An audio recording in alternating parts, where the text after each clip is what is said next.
La croix ouvre pour nous les cieux, mais c'est le Saint-Esprit qui nous en fait réaliser les faits, comme cela se fit en symbole ou en figure dans cette mort. Et cet ensevelissement et cette résurrection du Seigneur Jésus dans le Jourdain. Et lorsque les cieux lui furent ouverts, en sortant de l'eau sur une nouvelle base, la base de la résurrection, il eut le ciel ouvert. L'Esprit alors l'illumina et reposa sur lui. Et l'Esprit devint, dirons-nous, nos moyens de communication, en faisant du ciel ouvert tout ce qu'il est dans le sens de communication, de relation, de communion. C'est l'air de l'Esprit qui rend réel en nous toutes les valeurs de Christ. Vous verrez le ciel ouvert. Et la nouvelle perspective offerte à un homme nouveau, une nouvelle perspective.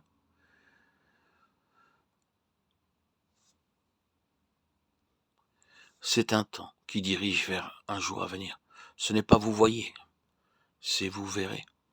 C'est une nouvelle perspective pour un homme nouveau. Il y a en cela la pensée d'une ère nouvelle. Et que Dieu soit béni. Ce qui était une perspective pour Nathanaël est maintenant présent pour nous. Cette ère est venue. Nous sommes dans l'ère du Saint-Esprit, dans l'ère du ciel ouvert. Quelle est donc la marque d'une vie qui est sous l'onction du Saint-Esprit? Rappelons-nous Paul, à Éphèse. Lorsque l'apôtre arriva dans cette ville, il y trouva certains disciples, et sans nous expliquer la raison de cette question, il leur demanda aussitôt, « Avez-vous reçu le Saint-Esprit lorsque vous avez cru ?» Ils lui répondirent, « Nous n'avons pas même entendu dire qu'il y ait un Saint-Esprit. » La nouvelle question que Paul leur pose ensuite est pleine de signification, car elle nous ramène au Jourdain. Quel baptême avez-vous donc reçu? Le baptême est lié à cette réalité vitale. Si vous ne connaissez pas le Saint-Esprit, quelle peut être la signification de votre baptême? Nous avons été baptisés du baptême de Jean. Jean a baptisé du baptême de la repentance, en disant au peuple de croire en celui qui devait venir après lui, c'est-à-dire en Jésus. Après qu'ils eurent entendu cela, ils furent baptisés au nom du Seigneur Jésus. Ils furent baptisés en Christ et le Saint-Esprit descendit sur eux. Acte 19, 1, 7. C'est ainsi qu'ils entrèrent dans l'école de Christ. Et la marque d'une vie ointe par l'Esprit, c'est la connaissance de Christ. Nous connaissons alors Christ de cette manière vivante et toujours croissante. Or, écoutez bien ceci. Ce n'est pas aussi élémentaire et inutile qu'il ne le semble. Quelques-uns d'entre nous, nous sommes sans doute de bien pauvres élèves. Il nous faut tant de temps pour apprendre. Il m'a fallu à moi des dizaines d'années pour arriver à une vraie réalisation de cela. Nous savons tant de choses, et nous découvrons que notre connaissance réelle et personnelle de Christ est très faible. Nous sommes constamment ramenés là. Et pour finir, tôt ou tard, vous et moi, nous arriverons au point où nous écrions « Oh, ce ne sont pas des doctrines ni des vérités, ni des thèmes, ni des sujets, ni même les Écritures en tant que simple matière que j'ai besoin de connaître. » Tout cela est très merveilleux lorsque nous sommes intéressés par ces choses.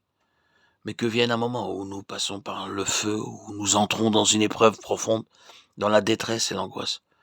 Qu'en sera-t-il alors de toutes nos doctrines et de tous nos sujets et de toute notre étude de la Bible? Quelle en sera la valeur? Cela ne résoudra pas réellement nos problèmes. Cela ne nous fera pas triompher. C'est une tragédie. Or, cela est vrai de plusieurs d'entre nous, qui possédons certaines doctrines, qui avons saisi les doctrines de la Bible pour les étudier à fond, et qui savons ce que dit la Bible sur ces choses. Régénération, rédemption, expiation, justification par la foi, sanctification et ainsi de suite.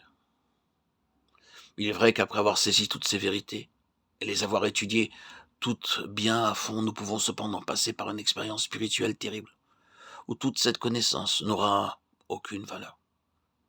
Et arriver à la place où, si le Seigneur n'était pas là, nous pourrions facilement tout rejeter en disant « ce christianisme ne sert à rien ». Oui, pour ceux qui ont connu le Seigneur depuis des années, mais qui se sont contentés d'une chose comme l'accumulation de la vérité, ce sera toute la valeur qu'elle aura pour eux à l'heure de la détresse spirituelle la plus profonde. La seule chose qui puisse nous aider, ce n'est certes pas notre magnifique carnet de notes rempli de vérités doctrinales, mais c'est quelque chose qui est la connaissance du Seigneur, personnellement, de manière vivante, dans nos cœurs. Qu'est-ce que le Saint-Esprit me révèle de Christ en moi, à moi, pour faire de Christ une partie de moi? Tôt ou tard, c'est là que nous devons arriver. Nous devons être ramenés à une connaissance vivante, spirituelle du Seigneur, car c'est lui seul, personnellement, révélé dans notre être intérieur par le Saint-Esprit, qui peut nous sauver à l'heure la plus profonde. Le jour viendra où nous serons dépouillés de tout ce qui n'est pas une connaissance spirituelle et intérieure de Christ, dépouillés de toute notre connaissance mentale et intellectuelle. Plusieurs de ceux qui avaient été des géants dans l'enseignement et la doctrine ont eu à la fin de leur vie une heure très, très, très sombre en vérité, parce que tout cela a été prouvé avoir moins de valeur que cette seule chose, la mesure de notre connaissance réelle et intérieure du Seigneur. Et je dis bien intérieure,